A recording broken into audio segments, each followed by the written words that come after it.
Hello, and welcome to another video.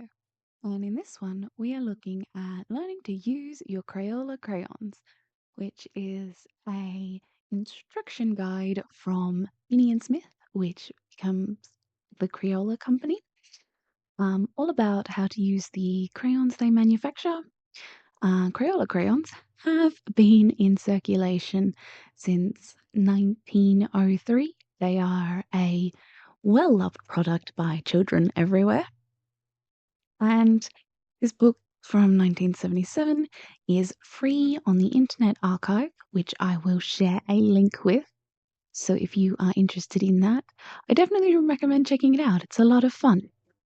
Now, a lot of people probably have sewing supplies in their cookie tin, but I have all my old crayons from when I was a child. Now, I've kept these crayons throughout the years, though they don't get much use anymore. But they're a little too nostalgic for me to get rid of, so this was the perfect excuse to pull them out again. Now, the book goes through all the different sections of the crayon, how to use them, and so it starts most obviously with the tip. It is quite straightforward and definitely the element most people would instinctively go to use. And it is usable in many different ways, but I took that first page as a bit of an instruction guide. So starting here, drawing a little sad face and a happy face. One has measles and one has freckles. But it's definitely a lot of fun to mess around with art and just let yourself be a bit free and a bit silly. So doing different mark makings, tiny dots, larger polka dots, um, scribbles, lines, um, different size crayons, making different size marks. So you've got your more pencil type traditional crayons, and then the jumbo crayons, which are a lot thicker. And it's mentioned that they would be easier for children, smaller children to use. So like your 3-year-olds and under, bigger grips area makes it easier for them to hold on to. Now I did notice in here that I have a dandelion crayon, which is now no longer being made, except it was in the revival pack. And it is an absolutely beautiful color. So I know if you know, there's a girl on TikTok who shared quite a bit of content about her obsession with this crayon. So I definitely understand it is a beautiful color. I can't understand why they'd ever take that out of circulation. No, it's absolutely fun just to be silly with art sometimes, and that's what this is all about.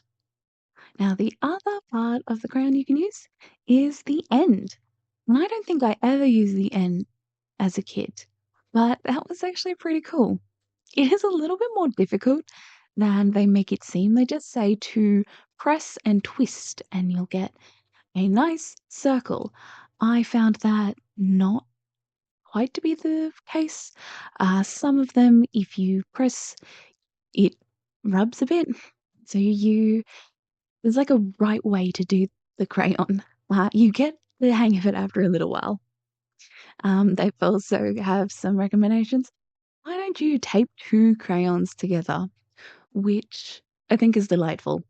It is absolutely the sort of thing like a child would come up with. So it's funny to see it in sort of like an instruction guide. But definitely a lot of fun. And they have a lot of fun artwork in the book to go along with it. It's definitely seems more like an adult made it than a child. Um, and honestly, an adult that can use crayons a little bit better than I can, because these are a little more difficult to work with than I anticipated. But it was actually a lot of fun. I also recommend using the side. So I went through here and grabbed our crayons that had already lost their labels. Now, not all the crayons in this tub are Crayola. I tried to use the Crayola ones, but any that don't have labels on it already, I have no idea. I have no idea what brand they are. Um, Now this particular orange I don't think is Crayola. I didn't realize it at the time. As I was using it, it has like a slight pearlescent sheen, and I was looking at the crayons later, and there is one other one that has a slight metallic sheen. Um, and it had a brand I never even heard of before. Um, so that is something to keep in mind. They also recommend crayons for doing some sort of embossing. They call it press rubbing.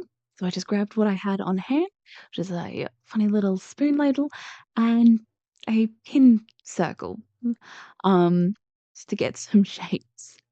And they recommend using stencils, cutting out stencils yourself, which is great advice for kids, like just letting them be more creative, letting them have more fun with it.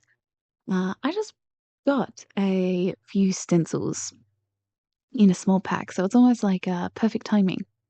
Um, and so I messed around with these a little bit. It's really hard to get some of that waxy surface off it, though, I noticed as I was trying to neaten it up. The crayons like to leave residue even on that plastic. And there I was using a receipt to get a straight line. Um, and he got some pressing down using a firm edge. Um, so this is a plastic spoon ladle thing that came with a kit that I did in my last video.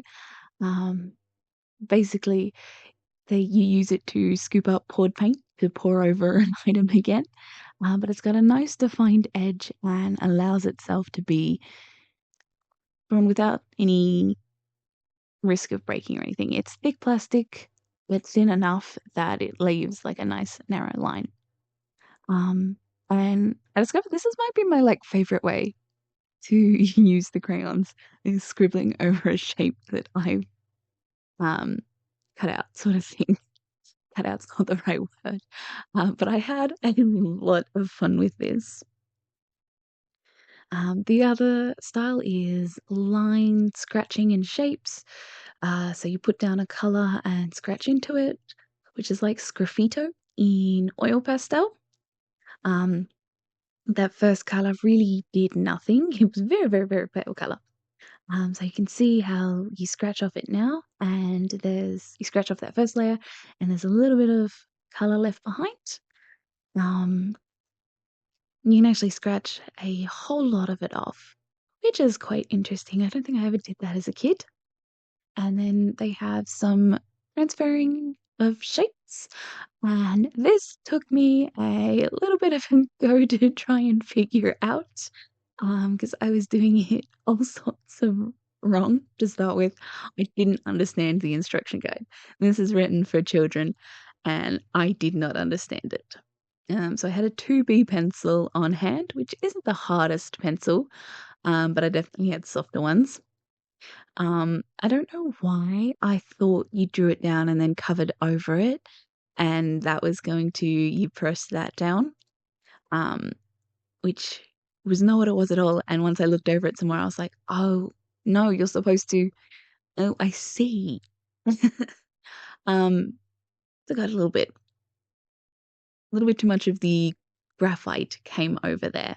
But when I was doing it again, I noticed the pencil wasn't particularly strong enough to leave a good mark, or maybe it was the colors I was using. Light colors didn't like to show up. I don't know. But I found that funny little plastic thing I have worked really well, and this was also a lot of fun to do. So I really enjoyed messing around with crayons again under the advice from Crayola. These are things that I never thought to do as a kid, and I definitely would love to do that. Um, with like a niece or a nephew or a child in my life, I reckon I could have so much fun with them. And Crayola, they recommend playing around on different surfaces. So I have this canvas paper that I was using in another video that's coming out soon. So that's what all that other stuff is on it. But I just thought I'd give this a scribble out so you can see the different texture. And that'd definitely be a lot of fun to play around with a kid or someone in your life. And then they list a whole bunch of other fun projects that you can do, um, from party hats to shadow puppets, making picnic baskets. It's a really cool little book, and I don't know, I really enjoyed looking at it.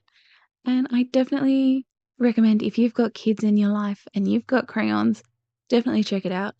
And if you don't, mess around with some unusual art supplies and just let yourself have some fun. It is so, so important. Um, it's always important, but in this day and age, definitely let yourself have fun. Things are really tough at the moment, so we've got to find joy where we can. So that's all for this video. It was just a short little fun one. Um, Thank you for watching. I hope you enjoyed. Hope you learned something. And if I'm lucky, I will see you in the next one. Bye bye.